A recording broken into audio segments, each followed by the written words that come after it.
Yo, what's going on? Forrest here, and it is Sunday. So, what I got going on here is I'm going to be getting some staining on. So, right now I'm just divvying up the stripes right now, and all these flags that I'm making this go around are all subdued, so they're going to be black with the burnt white stripes.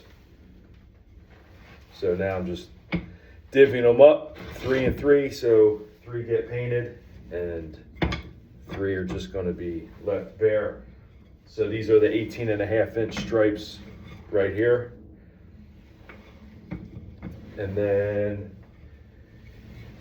after I get these divvied up, I'm going to go ahead and get the 11-inch stripes divvied up as well.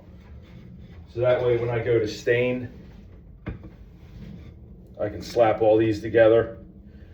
I line these all up like side by side, and that makes the process go a little bit quicker. So these here, and then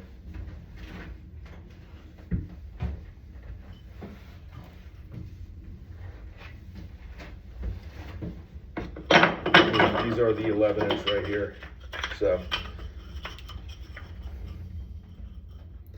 basically the same deal, just 11-inch, and then so 4 of these get stained, and then the 3 are bare. So once we get all these divvied up, I'm going to get the staining. So catch you later.